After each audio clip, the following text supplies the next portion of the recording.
तो दोस्तों इथेरियम मर्ज के बाद इथेरियम का एक नया बिग अपडेट आया जिसका नाम है शंघाई फॉक। और इस शंघाई फॉक में होना क्या है?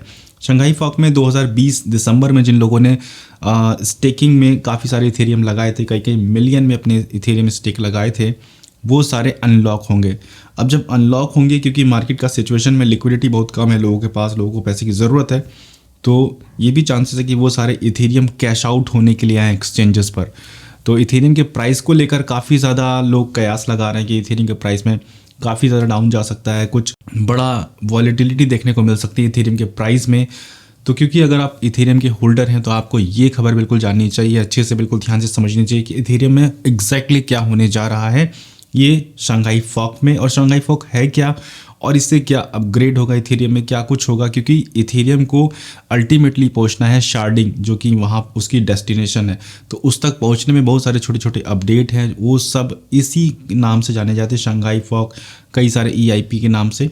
तो उन सब के बारे में इस वीडियो में बात करने वाले, और क्या प्राइस इम्पैक्ट होगा उसके बारे में भी इस वीडियो में बात करेंगे।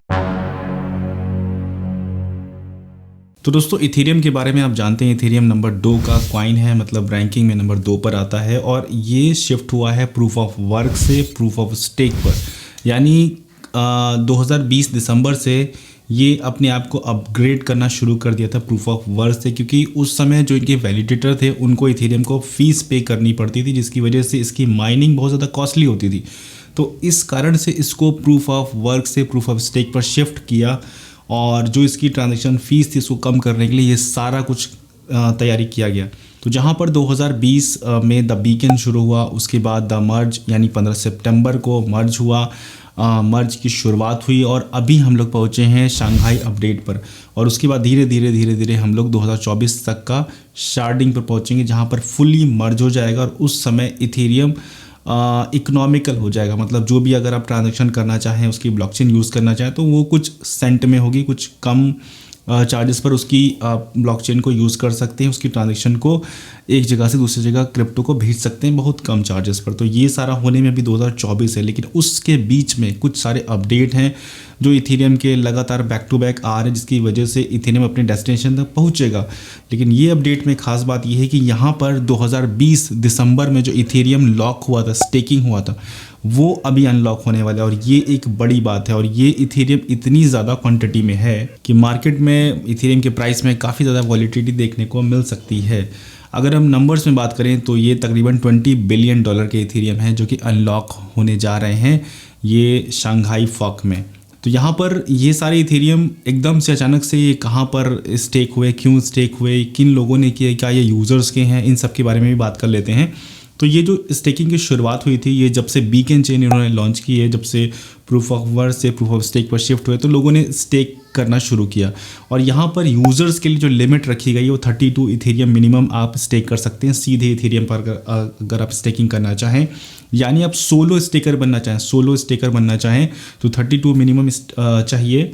और अगर आप किसी ग्रुप, ऑर्गेनाइजेशन, कोई पूल बनाकर इसमें स्टेकिंग करना चाहें तो आप औरों को लेकर यहाँ पर सीधे इथेरियम में स्टेक कर सकते हैं। तो ये कुछ तरीके हैं जहाँ पर स्टेकिंग कर सकते हैं। और यहाँ पर जो स्टेकिंग किया है कुछ पूल्स ने, उनमें यहाँ पर जो नंबर 1 पूल्स है जो जिनका नाम है लाइडो और रॉकेट पूल, इनके अपने टोकन भी हैं। लाइडो की बात करें तो तकरीबन 4.7 मिलियन इथेरियम है। रॉकेट पूल की बात करें तो तकरीबन 369K। आप अंदाज़ा लगा सकते हैं कि एक इथेरियम का प्राइस क्या है और यहाँ पर कितने मिलियन के इथेरियम की बात हो रही है। तो इसी तरीके से काफ़ी सारे हैं। और अगर 32 इथेरियम की बात की जाए तो वो तो काफ़ी ज़्यादा बाद में नंबर आने वाला है।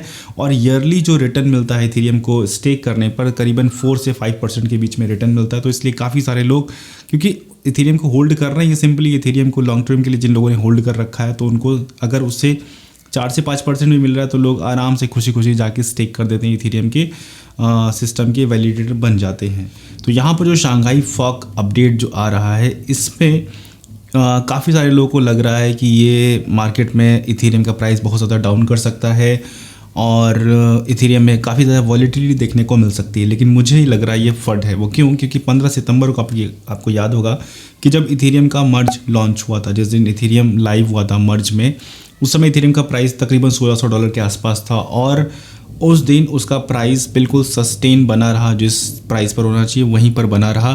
तो इतने बड़े इवेंट को इथेरियम इस तरीके से मैनेज कर सकता है, तो यहाँ पर एक शांघाई अपडेट में जो इथेरियम के जो वैलिडेटर हैं उनके लिए भी उसने कुछ ना कुछ प्लान ज़रूर रखा है। और यहाँ पर इस प्लान को 3 तरीके से आपको समझना चाहिए।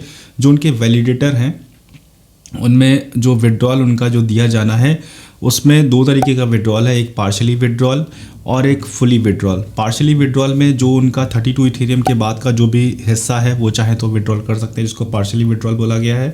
और फुली विड्रॉल का मतलब अगर आप चाहते हैं पूरी अपनी वैलिडेटर वहाँ से ख़त्म करना, पूरा विड्रॉल लेना, तो आप ले सकते हैं वो भी। और इन दोनों कि विड्रॉल में आपको अगर आप विड्रॉल चाहते हैं तो उसमें आपको एक क्यू में लगा दिया जाएगा, क्योंकि इस समय ब्लॉक में पर ब्लॉक तकरीबन 16 इथेरियम के आसपास का विड्रॉल दिया जाएगा। तो वहाँ पर क्या होगा कि इथेरियम में लंबी क्यू लग जाएगी, तकरीबन 280 से ज़्यादा दिन लग सकते हैं एक विड्रॉल में। एक वैलिडेटर को नॉर्मल ट्रेडिंग में नहीं, नॉर्मल जो हम आप लोग एक्सचेंज से ट्रेडिंग करते हैं वो एक अलग है, यहाँ पर हम बात कर रहे हैं डेक्स से विड्रॉल की, वो एक अलग वैलिडेटर की विड्रॉल की। तो ये उनके लिए रूल है, नॉर्मल यूज़र्स के लिए नहीं है। अच्छा, उसके बाद नेक्स्ट एक और चीज़ अपडेट यहाँ पर इथेरियम ने किया है, ऑलरेडी है, कि जैसे जैसे वैलिडेटर अगर घटेंगे तो इथेरियम के नेटवर्क को सपोर्ट करने के लिए जो स्टेकिंग का रिवॉर्ड दिया जाता है, जो अभी 5% है, वैलिडेटर का ग्राफ अगर डाउन जाएगा तो जो स्टेकिंग का रिवॉर्ड है वो बढ़ेगा। तो इस वजह से क्या होगा कि जो लोग नया नया वैलिडेटर बनना चाहते हैं, जो इंटरेस्ट कम की वजह से, जो स्टेकिंग रिवॉर्ड कम की वजह से अभी सोचते हैं, तो वो और ज़्यादा जंप करेंगे। तो इसमें काफ़ी ज़्यादा लोग अपॉर्चुनिटी के तौर पर भी देख रहे हैं। तो मेरे ख्याल से जितनी भी चीज़ें हैं वो बहुत स्मूथली लैंड होंगी। जिस तरीके से इथेरियम के बाकी सारे मेजर इवेंट हुए उस तरीके से ये भी इम्प्लीमेंट होगा। तो ये जो अपडेट है ये मार्च के फर्स्ट वीक से स्टार्ट होगा। और आप क्योंकि एवरीथिंग हिंदी चैनल के सब्सक्राइबर हैं तो आपको भी हिंदी में एक्सक्लूसिव जो इन्फॉर्मेशन है वो मिलनी चाहिए, क्योंकि आप इसके पूरी तरह हकदार हैं। और ये अपडेट से आपको ये आइडिया लगाना है कि इथेरियम में आपको कौन सा मूव लेना है, आपको क्या कुछ करना है, ये सारा कुछ आप पर डिपेंड है। वैसे जितना भी एनालिसिस है वो मैंने किया और बताया कि इथेरियम की किस हिसाब से क्या चीज़ मूवमेंट होने की पॉसिबिलिटी है। बाकी उस इवेंट के करीब करीब ही हम लोग काफ़ी सारी अपडेट आपको इथेरियम के बारे में देंगे।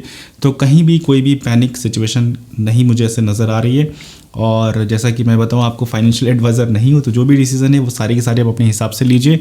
और वीडियो अगर ये पसंद आई तो प्लीज़ वीडियो को लाइक कर दीजिए, और चैनल के सब्सक्राइबर अभी नहीं है तो सब्सक्राइब कर दीजिए, और वीडियो शेयर कर सकते हैं जो इथेरियम के होल्डर उनके साथ भी। और मिलते हैं नेक्स्ट वीडियो में। Thank you so much video देखने के लिए।